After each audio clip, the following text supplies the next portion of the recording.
Aming film dito, maganda.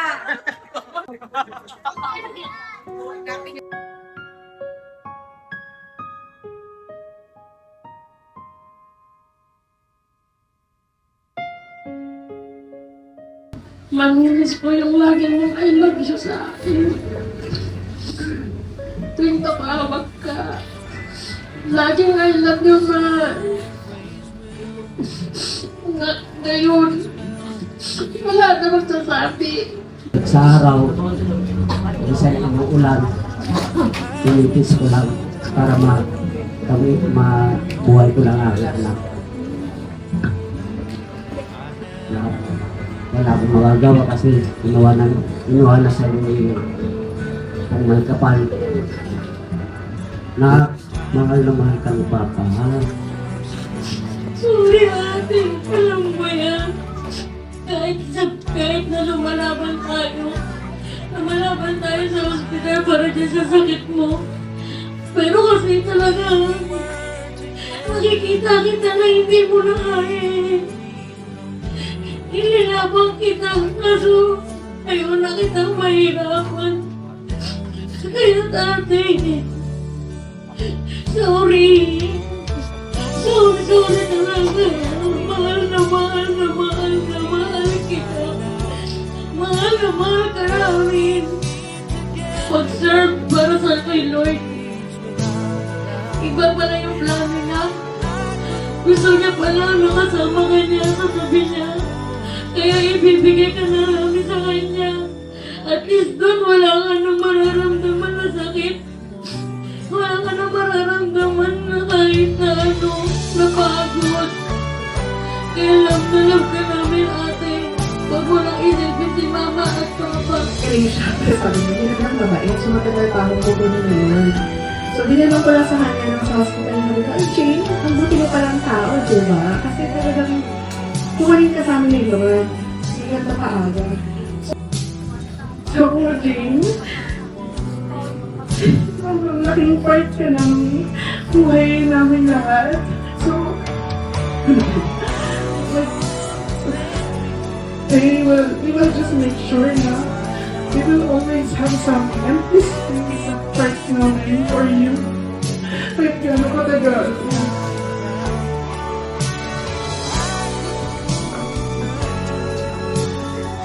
Makakalimutan ba kita, Jane? Sa tagal ng pagkakaibigan natin, may chance pa bang makalimot ako? Alam mo, Jane, simula pa lang yung isip ko na kung ano bang sasabihin ko ngayon. Kasi paano ko ba ikukwento yung mahigit 2 dekadang pagkakaibigan? Kasi ito yung paborito kong kaibigan.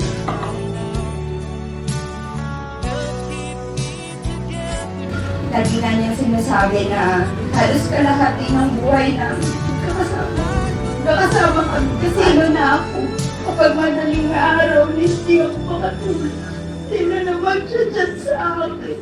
So, Jane, sana narinig mo sila na marunong na siyang umilit pang kamay niya na tinulong. Pinagin ka ako, tinulong. Kung pwede niya pwedeng ipakita sa'yo na kaya niya na yung gawin. And we make sure na hindi ka makalimutan ng pamilya ko kasi sobra yung love na binigay mo. Lalo na sa amin nila.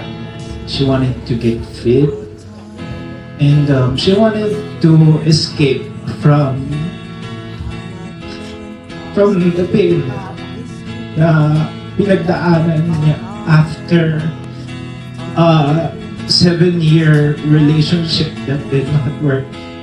Andun ako nung nakita kong she was struggling. It totally destroyed her. Kasi she was with someone she completely loved. Sinerve niya yung taong yun. Pinag-ubusin niya ng panahon. So it was very hard for Jane. And during the last few months, hindi yan si Jane magsasabi sa'yo na nahihirapan siya niya. Ayaw niyang ipasa sa'yo yung sakit na naman niya. But of course, as halos mararamdaman mo kung gaano yung pain na naramdaman niya dahil sa dami ng Yun lang, emosyon na tinatry niyang itago.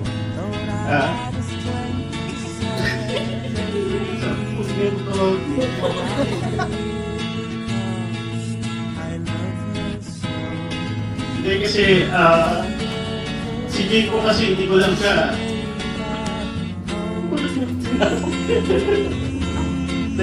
Hindi ko lang po kasi siya kaibigan. Ang turing ko kay Jay na yung kapatid. So, nag-usap kami araw-araw. At kung narinig niyo po, inid na po kasi ako ng 10 taon. Hindi ko nakasabi yung mga kaibigan namin. Pero, ang nakakatuwa po kay Jay, kahit kinalimutan na ako ng mga kaklase namin ng high school. Yan. Si Jane po kasi yung talagang nagsaga sa akin na kahit ako na lang yung nakakausap ni Jane para makonect sa kanila. If may phase sa buhay ko, nababalikan ko. High school yun kasi dito ko na-meet yung mga isa sa mga pinaka-masasayang at saka the best na mga kaibigan. Kung high school hindi siya magiging masaya kung wala si Jane doon. Kasi parang mahirap pa lang tumawa ulit kapag yung isa sa mga tao na nagbibigay ng saya, hindi na siya kasama. May mga thoughts, minsan po po siya, pero I know na proud ka po sa amin. And mamay po yung blessing ba yung natin kapag gumagana. Mami, thank you po kasi kahit wala ka pa, nagtulog ng pera, basta makapagpadala ka lang po sana. And para magbili lang po yung gusto namin. Kasi tuwing Christmas, siya po yung gumagawa ng mga palaro namin. Yung very creative mga palaro. And hindi ko po alam kung pwede ko po kung pwede ko po mag-go through yung Christmas and New Year without her. Tapos po, pag-birthday ko, sinisipag niya na binibigyan niya ako ng money or sabi siya.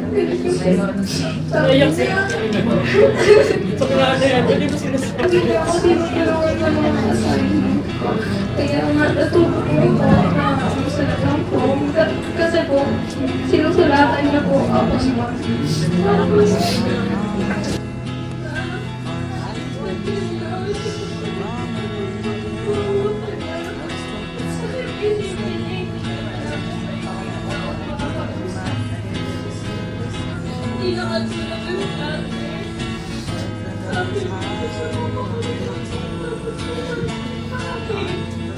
Pinaka na-appreciate ko sa kanya kahit galing Makati.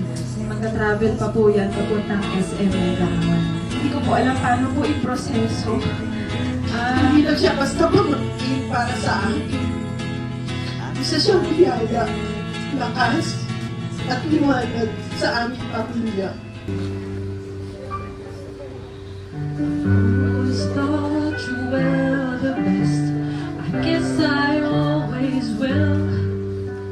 I always thought that we were blessed, and I feel that way still.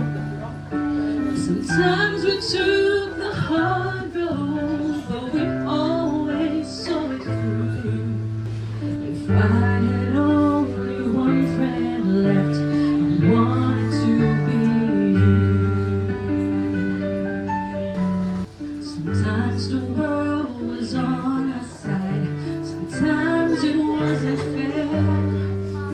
Sometimes it gave a helping hand, sometimes we didn't care. 'Cause when we were together, it made the dream come true. If I had only one friend left, I